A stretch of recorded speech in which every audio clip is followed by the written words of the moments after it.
Hello and welcome to this edition of Take the Fear Out the Gear with me, Mr. Chumley Warner. And me, Jason Bangers, and today we're going to introduce you to the Poly 800.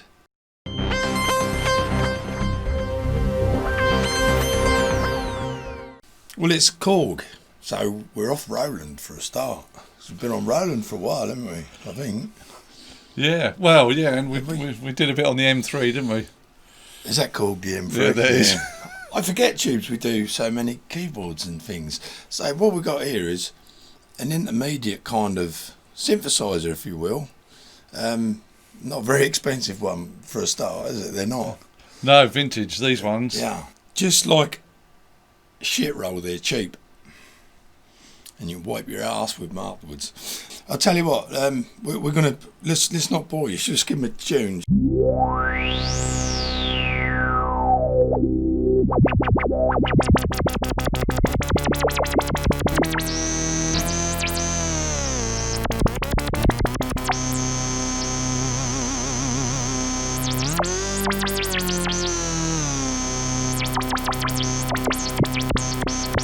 Now let's talk about that, because I've never seen that on any synthesizer stroke keyboard ever. It's Korg, isn't it? Korg, I sort of started with this four-way joystick. It's brilliant. And so you can do your modulation by, well, pushing it up. Or you can open the filter by pulling it down. And then you pitch bend up and down.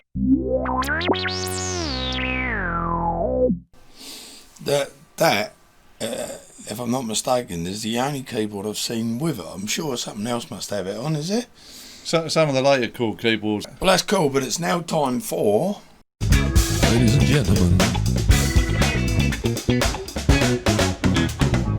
Chumley Stats. Well, as we said, it's vintage, so we just have a look at the notes here. That means it's old. Yeah, nearly as old as us. 1983 this one came out. Good grief.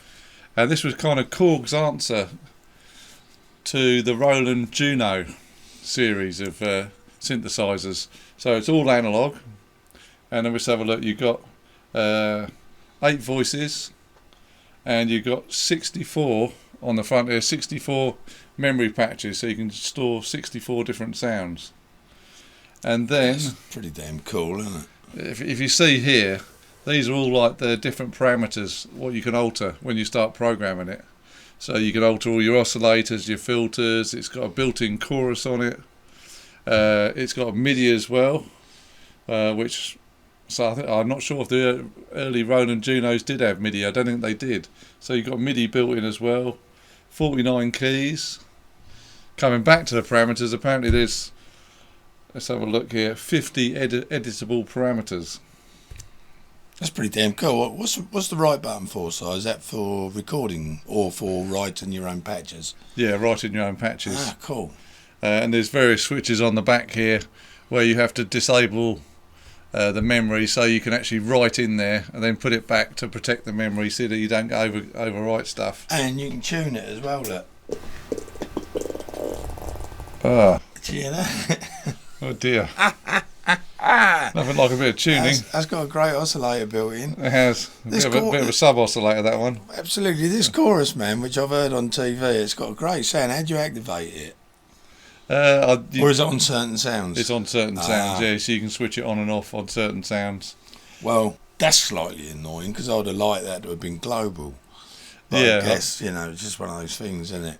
I think the only other thing to mention is it came in a desktop format, which it was called exactly the same. It's called the EX800. Like a module, yeah? Yeah, if you want to see one of those, we can show you one of those. Because he's got one. And then Charmley's got one. Yeah, many moons ago I got that, when things used to be cheap. Yeah. And then they do a reverse key version, so your white keys are black and your black keys are white. That's quite cool. Yeah, I saw that on the tube and I thought that looked quite smart. The ebony and ivory flip round the other way really worked quite well on this, I thought. Definitely. And then after this one, they brought out a Mark II version. So I think it's pretty much basically the same. Yeah. The MIDI's been upgraded, and apparently instead of the chorus, you've got a delay. Right. And that's about it. And let's have a look at this tune. Is this fine, is it?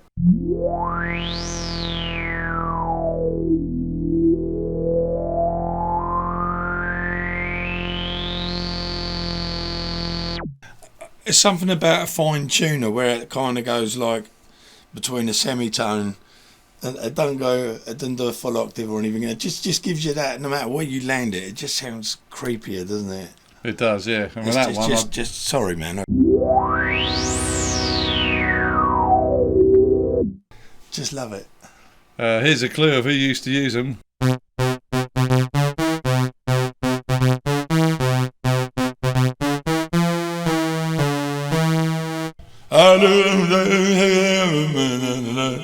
I just can't get enough. I just can't. That's about the only words I know. Is I just can't get enough. Yeah, many moons ago, I remember playing that in the band.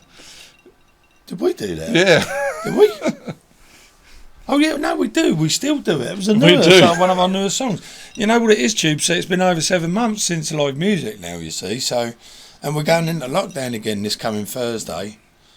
Holy crap! Yeah, so we've got another month to... It's more time for drinking, thinking, plinking, and playing, and making tube videos for you guys. So this really now, what we're going to look at second hand today to buy one of these, if we can even find one. I think I had a quick look on eBay, and I think they were around the £200 mark.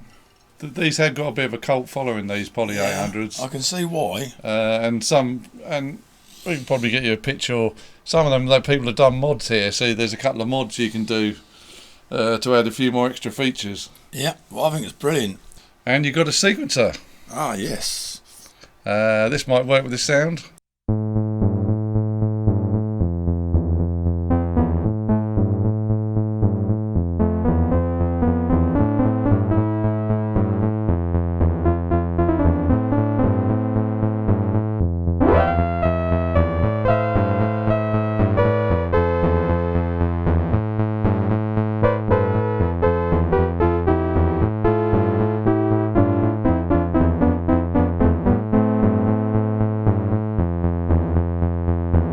Yep. It's a nice compact little synthesizer, isn't it? Yeah, you know, they're at the time it was very revolutionary because it was compact, analog, had MIDI, and it was the sort of rival to the Junos. So there's preset sounds, I take it then, Si. So how'd you load them in, or sounds loaded? Well, it's a very advanced technology, Oh, sound okay. loading. It's a bit like that. I feel a bit of sarcasm in Simon's voice there. So I'll have a little drink. Well, no, it could be. In the good old days, you had to use a tape recorder. Oh! Yeah, it's like loading up my BBC, my Commodore or whatever with my games, put a tape in like exabyte. Exactly the same, yeah. Oh, right. So that's what you had to do. It's got like a little interface here for your in and out on your tape. I ain't got time for the in and out messes. No.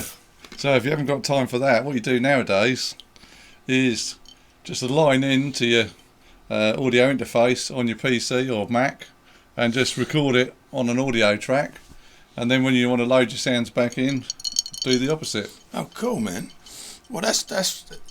I think that would make a good video. Nobody does that anymore, do they? Well, I'll tell you what. Apart from loading out, so that's it then. That's how you do that with that tape. Why don't you just play the guys some sounds, man? Yeah, my favourite one's this one. And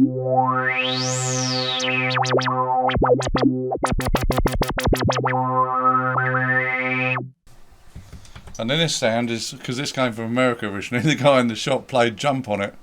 I'm not going to play you Jump because I don't know how it goes, but this is the sound.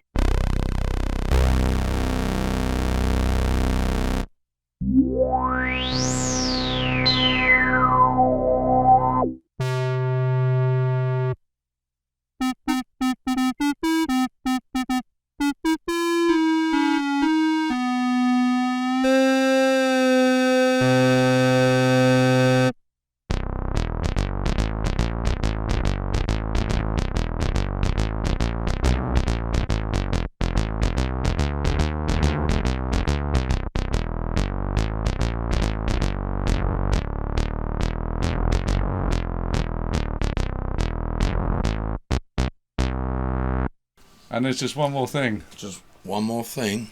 One other thing. Because there's always one more thing. There's always one more thing. Something you need to know if you're going to buy one of these, it has got an internal battery. Yeah. So it actually got most of them have got a soldered in 2032 like coin cell battery. Yeah, it looks. I've got to say, to look at it at first, you'd think it was in the system being charged, but it's not, is it? No, apparently not. No. No, it's just a passive battery, if you know what I mean. It's not having power put into it. There's no voltage going in to charge it up. No, it's literally just a little button battery which it runs one of the memory in one of the chips which keeps all your settings. So if you get a Poly 800 and you press the keys and get nothing, it's more than likely your battery's flat and you've lost all your patches. So yeah, if you're buying one, that might be a question to ask. Has the internal battery been changed lately? So anyway, Tubes, that's it from us here at Take the Fear Out of the Gear. I believe that'll do for now on this particular video.